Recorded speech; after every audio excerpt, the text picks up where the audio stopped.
Hello again, and welcome to another very dangerous episode of Forbidden Knowledge. I'm your host, Craig, ready to slap you around for an hour tonight. We are on a live show tonight. If you're watching on Friday, this is a live show, and it's going to be one of the most interesting live shows probably ever seen on public access TV, let alone Ann Arbor itself. We are going to really mess with your mind tonight. I want some audience participation in this, please, because this is going to be rather interesting. I've been wanting to do this type of episode for many, many years. After a lot of research of my own, this is the first time I've attempted it, and I've decided to attempt to do it live. It's going to be one of the most amazing things you've ever seen. Now, some of you may suspect this. Before I get on all that topic, let's go back up a little bit and ask, within the last, let's say this century, let's call this century between the years 2000 and 2100. What is the most eventful, newsworthy thing worldwide that has happened so far in this century? Of course, we're only in 7 years into it, 7.5 years. But what is the most newsworthy event that's happened in this last 7 years, in this century? And don't even need callers on that. I think most everybody could probably agree the most worldwide newsworthy event this century has been the World Trade Center attacks, the so-called terrorist attacks on New York City and Washington, D.C., right? That's one thing, of course, that we have done on this show is completely blow that theory out of the water. And I call it a theory, a conspiracy theory, actually, because the government's story is nothing but theories. It doesn't hold any truth whatsoever. We've proved that many times on this show. So we don't need to visit. That's not what we're going to talk about tonight. What I want to ask you now, though, and think about this. This is a rather interesting question. The previous 100 years, let's say between the years 1900 and 1999, most of you are sure were alive during this period. What do you think is the most newsworthy event worldwide that happened in that 100-year period? Anybody want to take a stab at that before I just reveal it? We could use some audience participation calling on this because this is going to be a dynamite episode. I'm guaranteeing you, folks. Call your friends and family, get them on the TV. Put a tape in the VCR if you still have one of those things, or fire up them DVD recorders. Tape this. This is going to be a classic episode, hopefully, if we get some good audience participation. If we don't, I'll just go on and do the show anyway. But it would be nice if we had some audience participation. The number is on the screen, 994-2556. You want to call in? I sure hope that's the right number. Yes, it is, 994-2556. What do you think is the most newsworthy event in the last 100-year century period? A lot of people, I'll tell you some of the things. I've done a couple lectures on this topic, actually. And here's the type of things I hear every once in a while. Since nobody's calling in, I'll do it myself. Somebody will say something like, oh, well, how about Pearl Harbor, okay? Well, it was a big newsworthy event, and yeah, and that was also a fake in a lot of ways because Roosevelt knew ahead of time about the attacks that were coming on Pearl Harbor. But think, this is a worldwide event that everybody paid attention to when it happened. I hear people say things like, oh, well, gosh, if you're going to say something like OJ, then you need to get a life. But I'm trying to think of some of the other main things that happen. I forget some of the things I hear on my lectures that I've heard before about this topic, but it was in the 60s. I was a little kid at the time. I didn't hardly remember this stuff, but I remembered some of it, and I was really big into it. Happened in the 60s. Probably many of you were alive during that time period. Everybody's still drawing a blank about what I'm talking about? 1969, to be exact. What happened in 1969? Anybody? Nobody? Nobody wants to shout? Take that on. The most newsworthy event in world history, I would have to say, would be the moon landing. Okay, that's what we're going to talk about tonight. Because NASA mooned you. Now, I'm going to prove what I say now. I don't like to come on this TV and tell you things that it may just be a theory, but I like to prove things, so let's prove some things here. Now, back when I was a child, and this came about, 1969, I do remember a little bit about it, and I was really hip into it, really excited to see that man was landing on the moon. I was so excited. I wanted to be the first astronaut on Mars and all that crap, so I was really big into it, watching as a little kid. So this was the most difficult thing for me to believe out of all the research I've ever done. It was the hardest thing for me to accept. Now, what I'm talking about here, let me tell you also, what I'm talking about here happens to be the fact that we can demonstrate that man did not land on the moon or walk on the moon in the 60s and 70s like NASA claimed we did, or our government claimed we did. Now, I know that sounds preposterous on the surface. I know it really does. It sounded like that to me too until I researched it and I found out what the truth was. And that's what we're going to show you tonight. So like I say, get your tape recorders going or your DVD recorders going, because you will want to tape this. Call your friends and family right now. This will be a doozy, because I will prove it to you on the air tonight, live on TV, and hopefully we get some callers, because I want people to challenge me on this. Show me how ridiculous this idea is. A lot of people had thought about this back then, and I really hadn't heard anything about it until I started researching some of these other things that I do, the types of topics I cover on this show. This thing stumbled across me like a ton of bricks. We didn't land on the moon. That came from a very credible source that I heard this from. And I said, well, no, that can't be. This is ridiculous conspiracy theory nut stuff, you know. That's what you're thinking, probably most of you right now. But some of you, actually, there's been polls that suggest probably about up to a quarter of you in the population don't believe we actually landed on the moon. And I'd never heard that before. And when I started researching it, folks, I refused to accept it. I saw the proof in front of me. I researched it and I said, God, they're right. I looked at the research and said, they're absolutely right. But I refused to believe it. That's the hardest thing I had trouble with to get in my mind, to get past that wall, barrier in my mind. I didn't want to believe it. I set it aside for about a year, did all this other research, finding out all the other things that we talked about on the show, and found out how brain dead we all are. I found out through all my research. I went back and looked at the moon stuff, and then I was more able to accept it, because I realized the big farce of everything else that we saw in the press, how much we've been lied to our entire life by our families, our friends, our schools, the press, everything, radio, TV, newspapers, everybody was lying to us.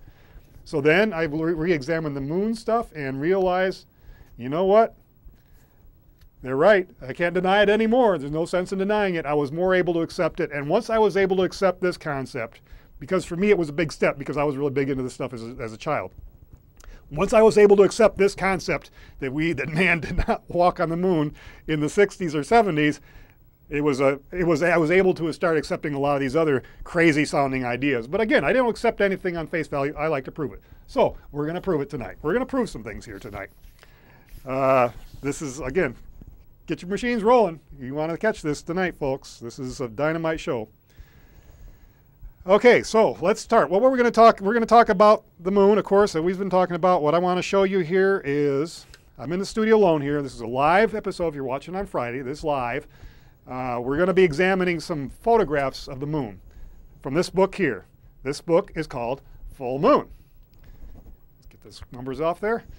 Full Moon by, ironically enough, a man named Michael Light. You will see the significance of that later as we go into this program. But this is going to be the topic of our show today. This book called Full Moon by Michael Light. Now this book is available, at least it was. I haven't checked in about 2 years, at the Ann Arbor Public Library. You can go into the Ann Arbor Public Library. It's just official NASA photographs. It proclaims to be, the author has no clue, folks. And in fact, this guy is a photographer. This is what's really amazing. When you look at what we're talking about, we'll revisit that, because it'll be absolutely amazing to you to think that a photographer could put out a book like this and not catch it. I started seeing fake photographs in the newspapers after examining this. I started seeing all sorts of things that were faked.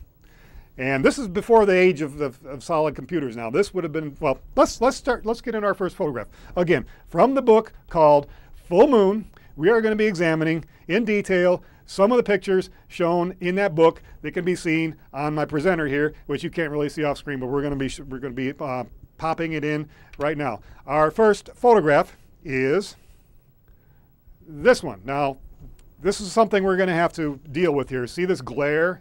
You see like a glare from the lighting, and a glare up here. We're going to have to deal with that, folks. So the pages. This is just an open book. No matter what I do, there's still going to be some glare there, so we're going to have to deal with whatever we have. And my little bookmarkers, don't pay much attention to those, but we're going to zoom in to this photograph and get some of the distracting things, because you got distracting elements out here. This is just part of the book, folks. This is a rather interesting book. All it is really, for the most part, it's like 95% photographs of the moon landing. Okay, so No conspiracy theory here. This author fully believes these are authentic. Well, they are authentic NASA photographs. At least this is what we were presented to be authentic. But look at this picture for a second. We're going to have to examine these. We're going to give you some time to look them over and call in if you like. We will put the number on the screen if you want to, if I can figure out how to do this here without really messing things up badly. There we go. Okay, this photograph here. What we are seeing is a picture taking of the surface of the moon. You see some of their tire tracks of the lunar lander, the lunar rover rather. And here we see a shadow, and I should have brought a pen in here to the studio with me. I'm really sorry I didn't. That should have been one thing I definitely should have did. But a shadow of the man taking the picture, presumably, in his spacesuit. Now that would present the fact that the sun, which was the only light source according to NASA, was 90 million miles behind him. So he's taking a picture of his own shadow. That's what you're seeing there. You're seeing him taking a picture of the ground of his own shadow. So what is wrong with this picture? Anybody want to take a stab at that? You can call me at 994-2556. Anybody? Anybody at all? We're going to go through these. We're going to spend some time on these, and we're going to make sure you really see how these photographs cannot be a representation of a man that has landed on the moon. It's a rather simple photograph, really. He's just taking a picture of the ground. Well, what is this? We'll have to use our fingers here, folks, because I didn't bring a pen or a pointer. How come this area here is bright and the areas around the sides are dark? What's up with that? Think about it. Think about it. They call these hot spots in the researchers' things. How can that happen? How can a light source that is 90 million miles behind him, roughly 90 million miles, the distance between the sun and the moon, how can a light source 90 million miles behind take such a photograph which has dark areas on the sides and bright area in the middle? How is that possible? Now, according to NASA, there were no other light sources brought to the moon by NASA's own admission. So what could that be? Now, one of the things I can hear you saying, those of you who haven't called in or are afraid to call in or whatever, let's make sure our phones are working here. Hello? Hello? No? Okay. We're ready to shock the hell out of everybody tonight. Why the bright area? Why? Anybody? Nobody can explain that, huh? I can't explain it. I don't know, I can't. I can't explain it. It can't be done with the light source 90 million miles behind. But something people say, quite often I hear, oh, that's a flash. That's what that is. That's a flash. Now, you got to remember, these cameras are being worn on their chests. They cannot point them down. They cannot point them up. They cannot yaw them. They cannot do anything other than move their bodies, lean forward to point down, up to point up, etc. So why the bright spot? No flashes, because think about it, folks, the reason it can't possibly be a flash, not only NASA's own admission saying there was no flashes brought on these cameras, but also the fact that if it was a flash mounted on the camera on his chest, there would not be a shadow of the astronaut himself. Correct? Think about it, folks. Use your brain here. You don't have to be a photographer to understand these things. They call these hot spots. That's one of the things we're going to be looking at these photographs. When we see hot spots on the photographs, this is an indication of probably a very large light source behind the astronaut. Like a spotlight. Doesn't it look like a spotlight to you folks? How come it's dark over here? How come it's dark over here? You got a nice black shadow here. How come you got shadow apparently here? Well, actually, to me, it looks like it's probably a spotlight. Pretty plain and simple. Anybody agree? Anybody disagree? Nobody wants to take me on this, huh? Numbers on the screen. Now, let's take another photograph. We're going to take another similar photograph. And let's back off here so you can see what I'm doing. No trickery here. This is just a book of supposed, according to the photographs, it's according to the book, the artist took these from NASA archives and first time published here. Okay, now this picture is very similar. Let's zoom in a little bit. Again, ignore the little glare here, folks, because we got bad glare here and there's nothing I can really do about it at the moment. But look at this photograph a little bit. Now, we'll move it up a little bit. What is wrong with this picture? Now, based on what we just learned from the first picture, you can see, indeed, this picture has the same kind of problem, does it not? We have a hot spot. We have an area that is very bright around the astronaut, and then we have areas that are very dark elsewhere. Again, the light source is 90 million miles behind this guy taking a picture of the ground of his own shadow on the surface of the moon, supposedly. So why is, you see a shadow clearly still here. Why isn't it very bright here between his legs? Why isn't it very bright here, just like the rest of this is very bright? Why is that? Anybody? Nobody can challenge me on this, huh? Numbers on the screen. This has the same problem. Hot spot. Looks like a spotlight behind him. And they didn't quite fill up the whole screen. Amazing. But there's another problem with this picture. Anybody spot it? Another major goof up. Anybody? Anybody? Going once? Going twice? How about this rock up here? Look carefully. What's wrong with this picture? Literally. What is wrong with this picture? Let me zoom in on that, because you're going to have to look at that closer. And we can zoom in really close here. What's wrong with this picture? Supposedly a rock on the surface of the moon, folks. How come the shadow is going in a different direction? That's what I said. Look at it again. Look at the overall picture again. We've got a shadow 90 million miles behind the astronaut.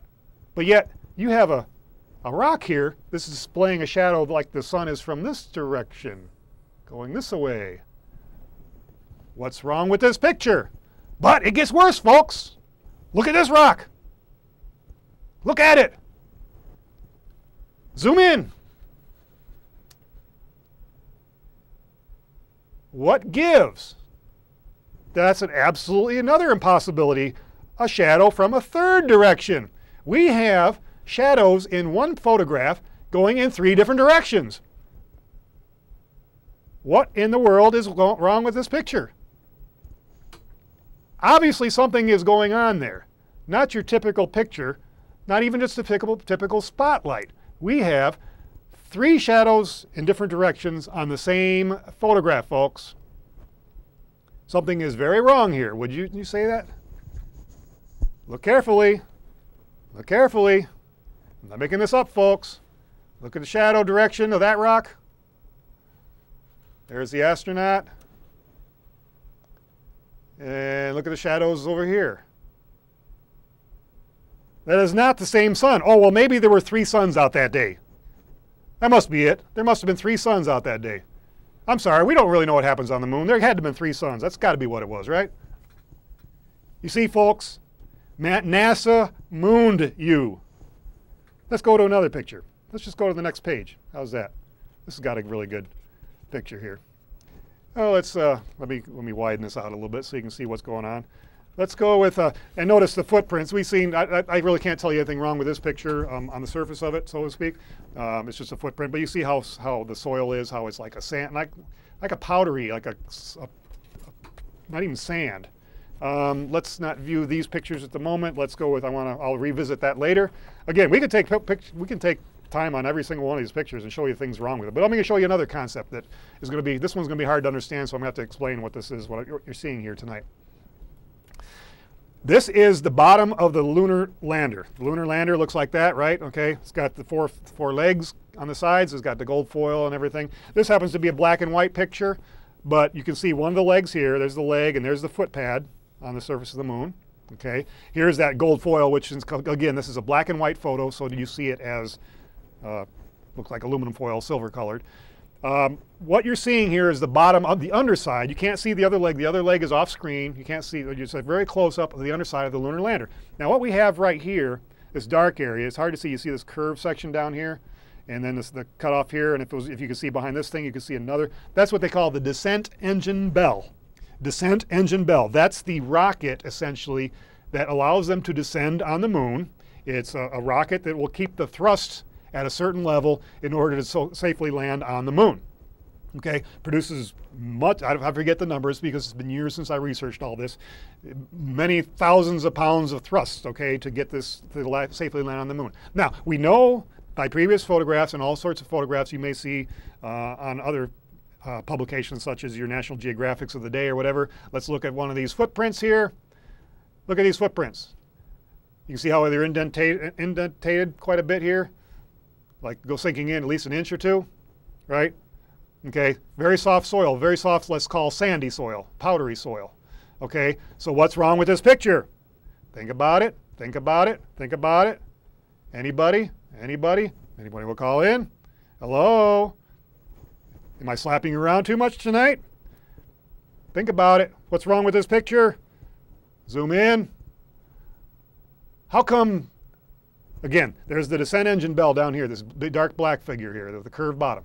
The descent engine bell produces all that thrust to get this machine down on the ground safely, and yet we see no disturbance of these very soft powder-like substance of the moon underneath the descent engine bell.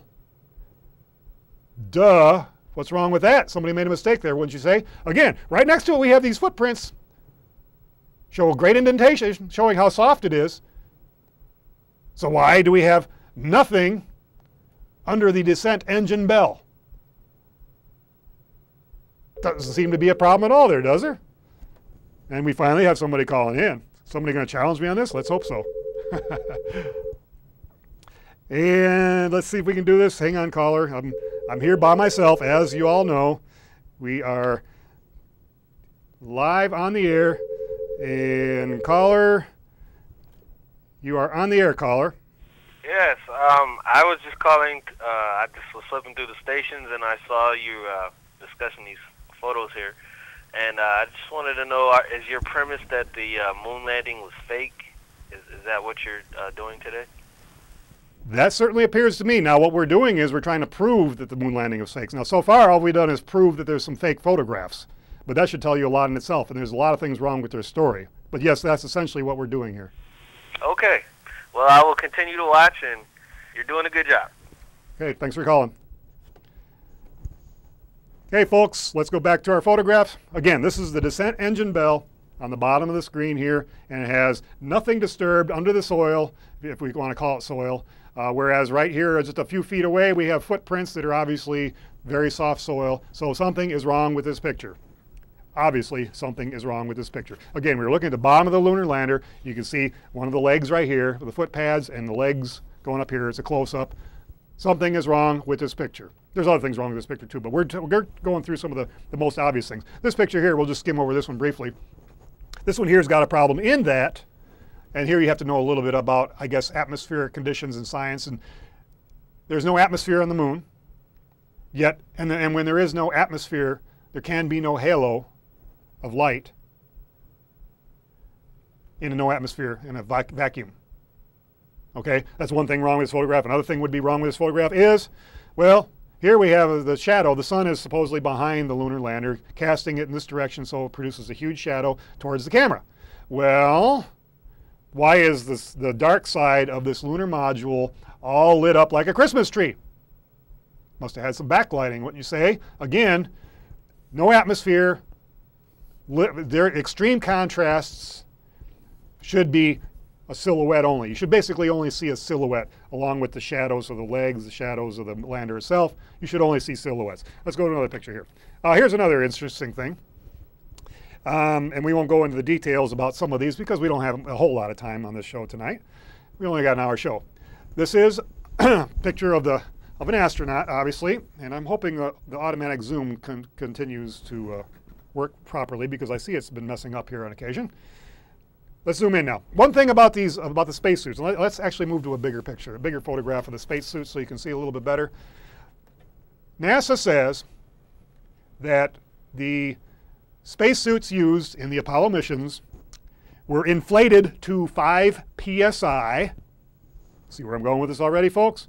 Inflated to 5 psi because without a vacuum in space, I mean with a vacuum in space, like I should have said, there is no pressure within the suits unless they supply pressure. So these indeed were inflated to about 5 psi according to NASA. Now here on Earth, I believe we have about 15 pounds pressure if I recall my science classes or my research on this. So this is in order to keep the astronauts alive, so you have to produce a certain amount of pressure in the suits. Now look at this suit. Have you ever inflated something? Let's say, let's relate this to an inner tube. Okay? You ever tried to inflate an inner tube to 5 psi? You certainly can't inflate it to 30 psi because it'll grow 100 times the size, or it'll burst before then. But if you try to inflate like a tire is something else because that's made to withstand the pressure. But and this would be supposedly able to withstand 5 psi. But if you look at the suit, the gloves, the arm, the groin area, the leg, does that thing look like it's puffed up at all? And if you were to puff up something like this, now presumably this is, I can forget what it's made of, Kevlar and a lot of other high-tech materials of the day. Presumably this would be inflated, and when something like this is inflated, you essentially would not be able to bend your fingers. You would not be able to bend your arms without any kind of reasonable dexterity like you're seeing in this photograph. I submit to you that these probably are not inflated whatsoever in this photograph, if at all, probably only about a half psi. Try inflating an inner tube once to 5 psi. The thing will probably burst before it inflates to 5 psi, and it'll grow so big it'll be absolutely ridiculous. And if this should look like the Michelin Man, you know, like that character on TV. The suit should be blown up like the Michelin Man. It shouldn't look so like that. And then look at this. Look at his proverbial ass there and his legs. Tell me that thing is blown up to 5 psi. Okay, again, something's wrong with this picture, folks. And again, all these pictures generally have something wrong. For those of you that are just joining us, we are looking at photographs from NASA. These are supposedly official NASA photographs from this book that you can get at the Ann Arbor Public Library. At least it was there a couple of years ago, called Full Moon. And now you see the irony of this photographer's name, who is Michael Light, and he doesn't have a clue. He's saying how wonderful these pictures are and how NASA did such a great job with these photographs. Well, yes, they did such a great job, except the fact that they missed a lot of little details that a lot of us researchers can find out about and show the rest of the world how, well, something is wrong with these photographs. They were indeed faked, and I'm making that obvious here tonight. All right, let's look at some more photographs. Let's see, we've already went through this one. Let's just go down the line here.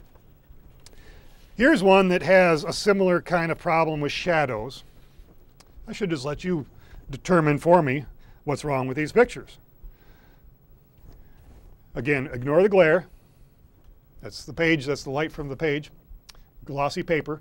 Here we have a shadow behind him, but look at these shadows aren't parallel. See how this shadow appears to be running this direction and this shadow appears to be running this direction? Now something else that we're going to look at in these photographs, and you can see also up here how the shadow doesn't quite match, but it's harder to see. But let me zoom into this area here.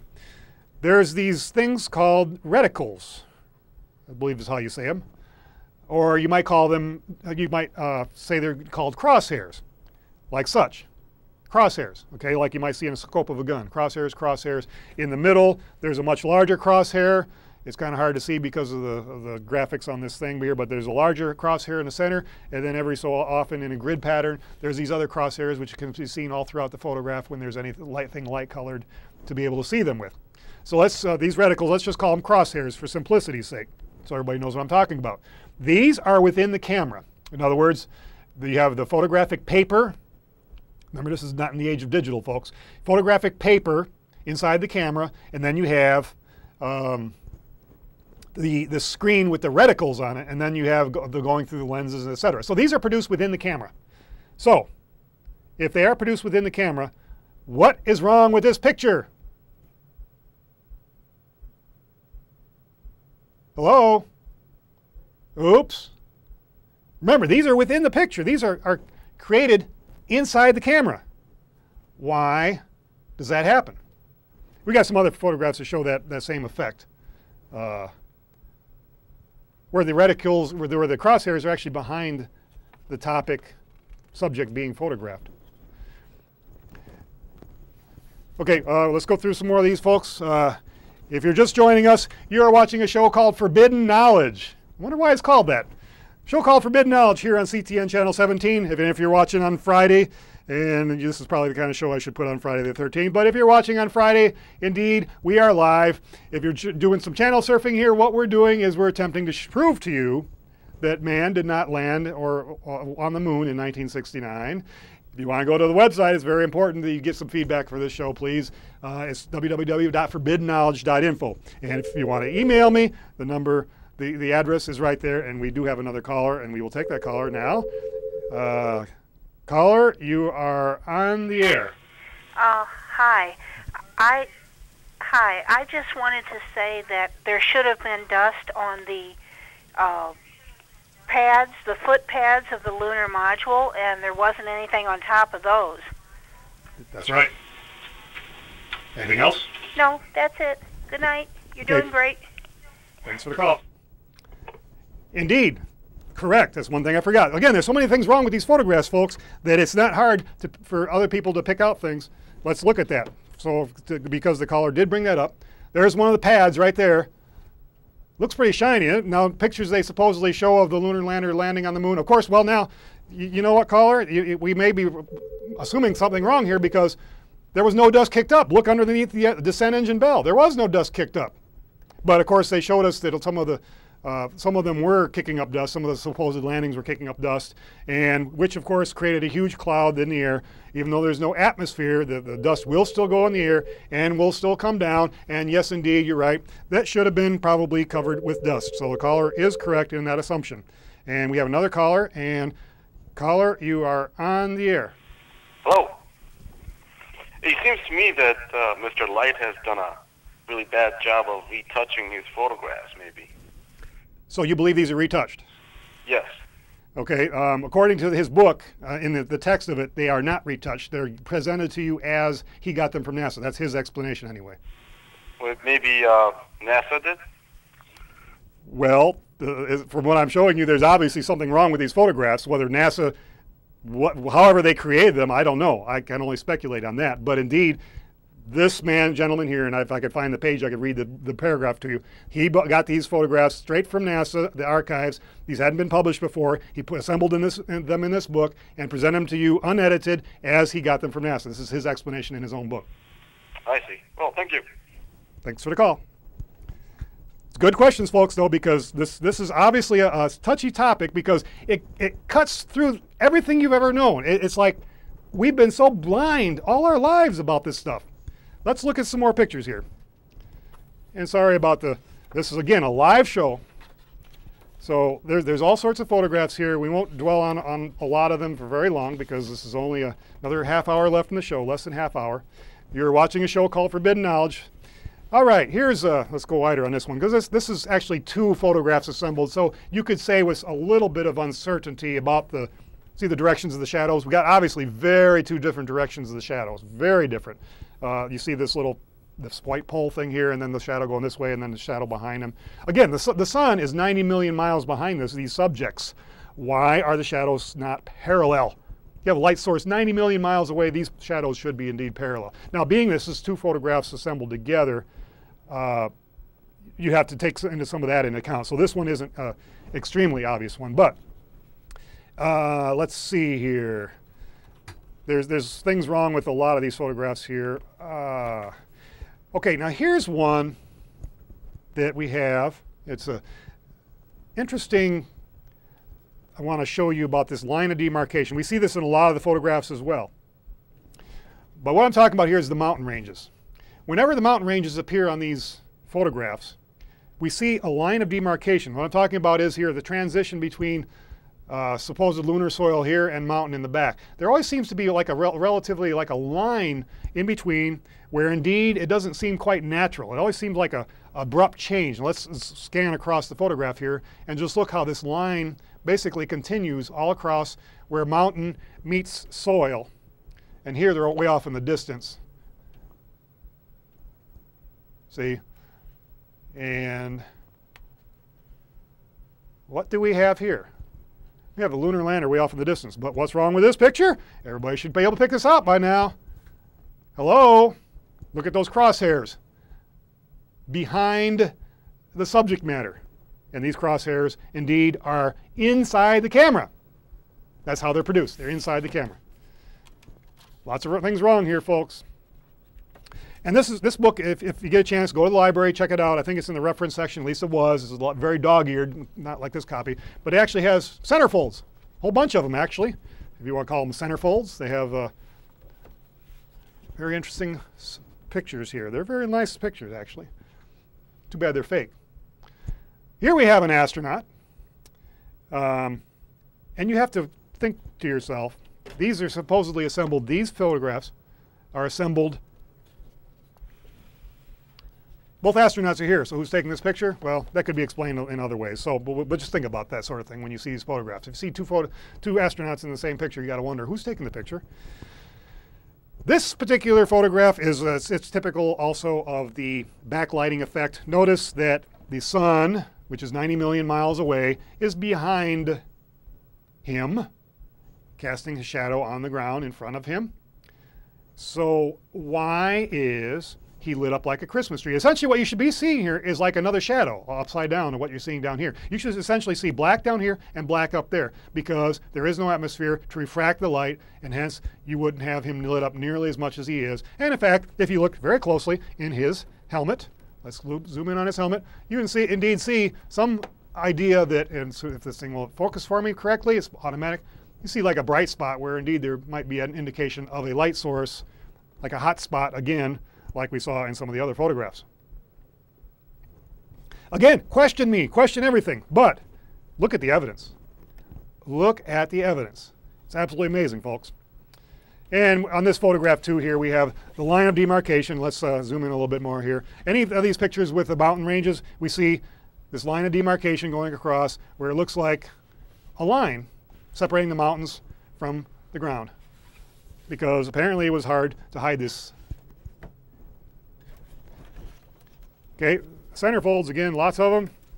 We've got lots of good pictures here, and this is just one book. You can take all your National Geographics or whatever pictures you may have of the moon. You can find out a lot of things wrong with them. You might have them in your own home to look at your leisure. Show your friends. You want to slap people around? This is a good way to slap people around. Line of demarcation again. Now, a photo like this, folks, this might be a real photo. I don't know. I can't find anything wrong with it. But I also don't see any people in it, or lunar landers, or rovers, or anything else. I don't doubt that we sent probes to the moon to take a picture such as this. This might be an authentic photograph. I don't know. I can't find anything wrong with it. Let's see here.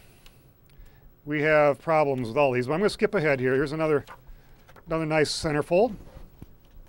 And here we have, I'm showing you about that line of demarcation again between ground and mountain.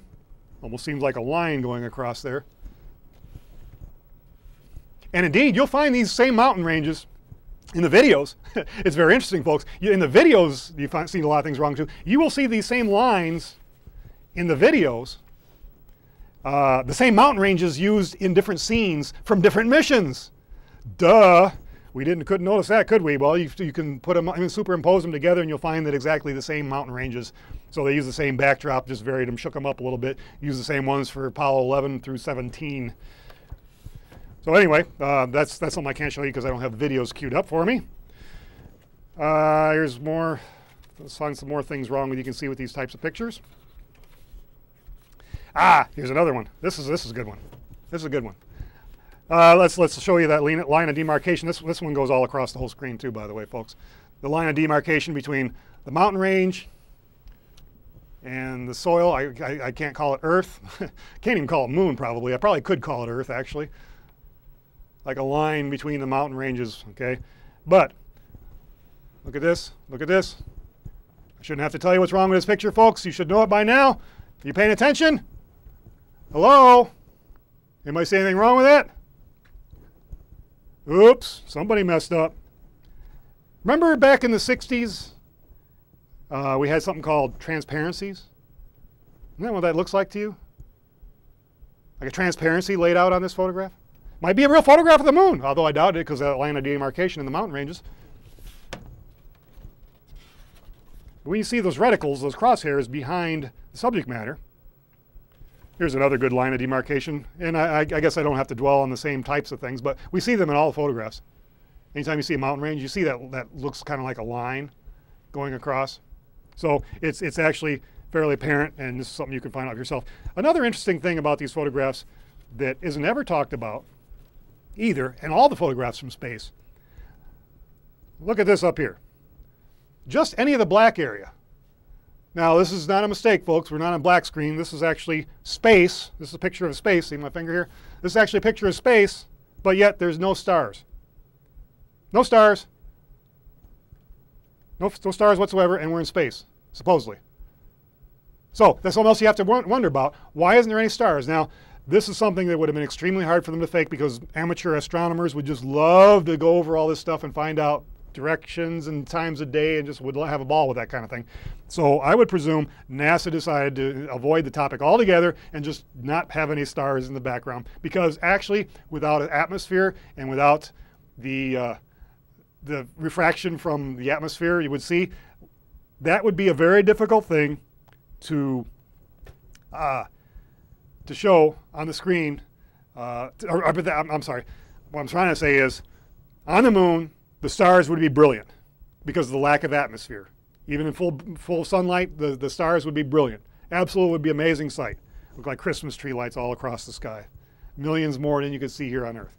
But yet, in all the massive photographs, we essentially see nothing but black in these photographs when it comes to the moon photos. Again, black everywhere, no stars. Here's another centerfold here. Here, look at the spacesuit here. Remember I was telling you about pressurized suits, 5 psi according to NASA. Just look at the area here. Does that look like it's inflated to 5 psi? Actually, with it inflated to 5 psi, these guys would not be able to move around. Looks like your blue jeans at home, doesn't it, folks? Not inflated to 5 psi, obviously. Something's wrong with these pictures. What's wrong is they're fake. That's what's wrong with them. Line of demarcation, very obvious with the mountains. We're going to open up phone lines here in a second again. There's lots of various photographs, and again, all these have little problems, but we're not going to go through all of them because we've already examined. There's lots of mountain range problems in this picture. This is like a long panoramic scene, and you see that line going all the way across the mountains. No stars anywhere. Here you see supposed halos from the sun, but of course there is no atmosphere, so there should be no halos. And here's where we started it all out, folks, on this page here coming up. Oh, by the way, lunar lander, that's the door, with their suits inflated to 5 psi. Think about this, folks. With their suits inflated to 5 psi, and you do some measurements from NASA's own equipment,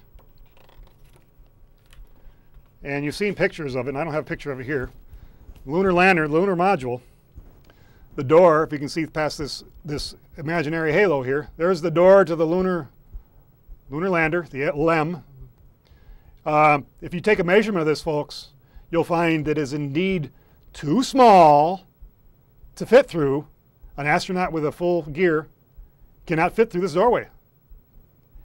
And with it inflated, when you see the layout, the interior of this module, you will see that you have to take a right-hand turn, you have to get on your knees, you have to back out. It's absolutely incredible to think that an astronaut with a suit inflated to 5 psi that wouldn't be able to fit with that backpack on the backs could actually make it through this lunar lander, lunar module to get in and out of there. So, and that can be proven scientifically, taking measurements as well, folks. It just couldn't happen. Now, a deflated spacesuit, you might be able to get through there. A deflated spacesuit, you crunch you through there and scrape the edges and everything, you might be able to make it through there. But with the backpacks on and inflated, no way, no how, you've been mooned. Okay, I'm going to open up the phone line some more now here. Let's get the information on the screen. I want to hear some people feedback. I want to hear you tell me how crazy I am, how much of a nut I am to think that we could have possibly not have landed on the moon, because there's a lot of reasons why. It's just one of those things that we've been ingrained in our heads. We're told to believe. We believe things on the TV for whatever reason. This is like the most important news of actually not just the last century, but of man's history, really. when you think about it. And we do have a caller, and the lack of calls recently has been because I haven't had it on the screen. I realize that, but let's take a call. Let's tell me how crazy I am, folks. Caller, you are on the air. Hi. I just wanted to say that as far as motive from the government, the millions or billions and billions of dollars of funding that went into their pockets is a big enough motive. And I also wanted to say I really wonder about how we could think that that small module could have the power enough to escape the gravitational pull of the moon to get all the way back to Earth, because there isn't an awful lot there. You know, there's not a huge power pack like the rocket that they showed us at NASA to launch it. There doesn't seem to be enough of an energy source to get all the way back to Earth. I agree with you. Anything else? No. Okay, thanks for the call. Oops, sorry, folks. Numbers back on the screen. A couple points about what the caller just said. She is correct. Several things, actually. The lunar lander was never successfully tested here on Earth. There were tests made attempting to get the thing. They could never get the thing under control. When you think about this lunar lander with the rocket on the bottom of it, okay, if I can do this, get you to understand, if a rocket on the bottom of it, everything's top heavy because the rocket's on the bottom. It'll want to yaw. It'll like crazy. It'll like flip, and that's indeed what happened. Neil Armstrong actually had to bail out testing the thing once. They were never able to successfully get it off the ground. They got it off the ground. They were never able to control it whatsoever. And we're expected to believe that it happened 7 times. Apollo 11, 12, 13 was supposed blunder. 11, 12, 14, 15, 16, and 17. 6 times. 6 times supposedly just perfectly and landing on the moon when they couldn't even get it to test properly on Earth once. Neil Armstrong had to bail out and the thing destroyed. They never got it to work. Okay, another thing about what she said. What else did she say? Oh, I'm sorry, because she had some really good points there. The lunar module power, I can't speak to that necessarily. It'd be hard for me to explain on that. Oh, motive. Think about this, folks. Russians. Remember, we were in the supposed race with the Russians. You know, Russians are the first satellite launched into space, the first man in space, the first spacewalk, the first space station, the first woman in space, everything. They were first. And then all of a sudden with the moon, nothing. Whoa, what happened? How come nothing happened? How come they didn't continue on the moon? They had their own moon program. We saw prototypes of all their landers and everything else they had. They were going to go to the moon. They had all the evidence there. Well, here's what happened. I can't prove this on the air. You have to do a lot of research to find out this. In 1965, I think it was, and I hope I'm right on the year, we had 2 cosmonauts come back dead. Now, the official explanation was indeed a stuck valve on re-entry that depressurized the cabin and they came back dead. But when you look at the research and find out what really happened, this is the amazing part, folks. They came back burned to death. And I don't mean burned by fire, I mean burned by radiation. Because here's a key point with the moon, folks. Here's a key point. Because I say to you that we not only have not been to the moon, this is my speculation about this, but we also can't get to the moon and we can't get to Mars. When you talk about Mars, it's total bull crap and you should ignore it as being an agenda behind it. Radiation. You see, there's something in a region of space called surrounding the Earth called the Van Allen belts. This is a region of space that protects the Earth from radiation. Once you go past those Van Allen belts, you are no longer protected from the radiation of the sun, and you will indeed be cooked, burned to death. And this is what happened in 1960, whatever, I think it's 65. 2 cosmonauts came back burned to death, irradiated, exposed to radiation because they ventured for the first time beyond the Van Allen belts. Now keep in mind, Space Shuttle and all the other missions we've had, the space station, these are all below the Van Allen belts, which offers the protection for the astronauts from radiation from the sun. Now, these spacesuits are so great, so excellent to protect us from radiation. Remember, the space capsule is only like the lunar lander, they said you could punch your hand through it. That's how thin it was. Very thin sheet metal, and it's been estimated you would need about 6 feet of lead in order to protect yourself in that region of space beyond the Van Allen belts to protect any form of life to not to be irradiated to death. So any mission that goes beyond the Van Allen belts, and I forget how many miles it is in space, but it's below the space station, below all the other missions. Now, all these other missions that were robots, that's a whole different story, folks. I tend to believe most of those. I can't prove we really did send all these probes everywhere. I hope it's true. I'm believing it, but I can't prove it to be false. So, but I can prove that, well, what I've proved here tonight, folks, is that the photographs have been faked. So that has to bring into question a lot of things. And when you look at a lot of it, there's hundreds of things wrong with the moon story, the theory that we landed on the moon. That's what I have to call it, folks. I have to call it a theory because there's, just like September 11th, there's hundreds of things wrong why this couldn't possibly have happened under our current technology. Now, there may be something that I don't know about. I happen to believe that I don't talk about UFOs and aliens and everything else on this program, but I happen to believe there are no aliens. I don't think they could get here. I think the radiation issue is the same with them. I don't believe there are these craft from outer worlds. I believe these are secret craft, our own government, members, elements of our own, that's controlling our own government. I shouldn't say it's even our government. People that are controlling our own government have access to this, what we think of as UFOs, because so many thousands of people have seen these are, certainly there's something there. This is what I believe. I can't prove this, but I believe there is technology out there that we're not privy to. They're actually about 50 to 100 years beyond the technology of what you see today in front of you. Having said that, this technology that's portrayed in Apollo could not have been utilized to land on the moon. Now, if this other technology that we don't know about, that I can only speculate about, can protect astronauts from radiation, then maybe indeed somebody somewhere in time in our history has landed on the moon, man. But it certainly wasn't during the Apollo missions. I'm telling you, folks, it's an absolute farce. The biggest news of the last century is also a lie. That should be another slap in the face to all of you about how bad we're lied to in the press all the time, all our lives. Because the most biggest news stories of the world are absolutely lies. Now, here's what I think happened. I can't prove it, but we saw a spacecraft go up, Apollo 11, let's say. We saw a spacecraft go up. Whether there were people in there, I don't know. There probably were. Let's say the spacecraft was launched, orbited the moon, came down, splashed down, 14 days later, however many days they said they were up there and on the moon and so on.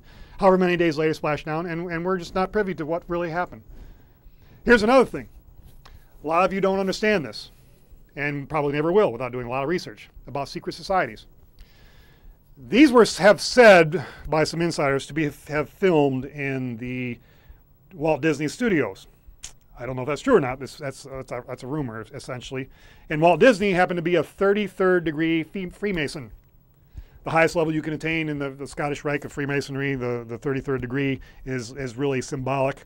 But most people can only attain the level of 32nd degree. And if you look in the history and the research of the astronauts, all the astronauts in Mercury, Gemini, Apollo were 32nd. Well, actually, let me correct that. Let's just say Apollo for now, because I don't remember for sure about the other ones. Were 32nd degree Freemasons. 32nd degree Freemasons, Apollo astronauts. That will be a good point in time, since I'm not getting any calls, to present to you this video clip without sound at first,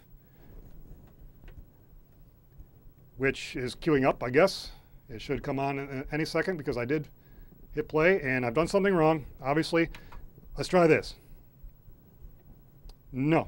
Oh, I'm sorry. This is obviously not a good thing when your prearranged video does not show up. That is not a good thing because that's where it should be. I'm real sorry, folks. Let's put it on pause and let's see if I can figure this out in the seconds I have here, and I can't figure it out. Oh, that's a shame because I had a really good clip to show you, which is not there. Let's see if the sound is there. Sound is not there either, folks, so I've obviously done something very wrong. And it won't be there, and it won't be there. So it should be there, and it's not. So this is a very big disappointment. Anyway, I guess I can't do that. And it's going to bother me now that I can't figure out what I did wrong because it should be entirely right. And unless I see what happened, I see what happened. Okay.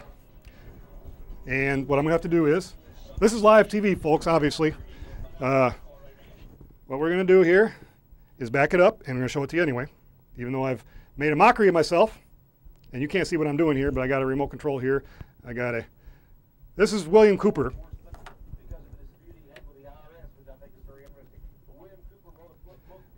Beyond the Pale Horse, William Cooper, very famous guy, murdered in 2001.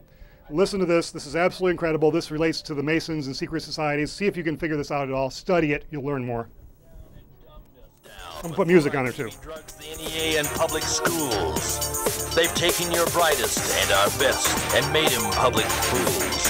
With managed media, brain-bending lies, and stealth, the banksters stole your wealth. Johnson, Bush, Carter, Reagan, Gore, and Dan, they've all been pushing Pike's Masonic master plan. Rhodes Scholar oration. Clinton speaks, then rapes the nation. Luciferian subjugation, New World Order, Illuminati coronation, mass media, grand ovation, orders of the quest. Think they're superior, they think that they're the best. And you're inferior, you little pest. Skull and Bones, Scroll and Key, Knights Templar, Harvard University. They're the Faustian fraternity. Knights of the Golden Circle, Ancient Order of the Rosencross, CFR, Albatross. In both parties, Rockefeller's boss. MK Ultra, ISA, from the OSS to the CIA. Mass murder is the game they play. Galileo, NASA, Jupiter, Plutonium 2000, dual sun. They'll call it Lucifer for fun. Pyramid Giza, Hitler called it a Luciferian millennium. 1,000 points of light. Love of Rome, Thunderdome, ISIS, Horus, Lucis, Trust. If the UN lives, y'all go bust. Wake up stupid and read the scoop. Mullen, Sutton, Griffin, and tune in to Coop. Conran, Cardo, Kisei. Bohemian Grove, Beverly Hall, Lord Betraya, they want it all. Yeah, they want it all. Kissinger, Gingrich, Army, Buckley, Dole, New World Order, authoritarian control. Counterfeits. That's their role. Okay, folks, that is obviously very advanced knowledge that is good. That would take many episodes actually to explain to you what all that meant. I'm hoping some of you study that, learn what's happening, because see, that's how people can keep a secret. These secret societies, nobody knows how to build an F-16, but hundreds of people assembled together, engineers, know how to build an F-16. By combining their efforts, can put together an F-16. The same sort of deep compartmentalization could have happened with the moon situation. You see, there's lots of ways to explain this. I don't know what really happened, but we didn't land on the moon, folks, not at least the Apollo space missions. But they're blinders, they're studying. You have somebody just studying fuel pressures. You got somebody just studying heart rate of the astronauts. You have somebody, electrical systems, whatever. They're all compartmentalized. They can't see what's going on. Somebody from above puts it all together and pretends. Why did the Russians stop their space program? Think about that, folks. Their 2 astronauts came back dead. They realized it couldn't be done with the current technology.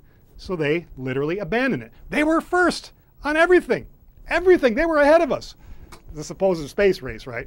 They were ahead of us. They were just so far ahead of us, like a year. Everything they were just kept getting ahead. We were trying to catch up. And then all of a sudden with the moon, nothing.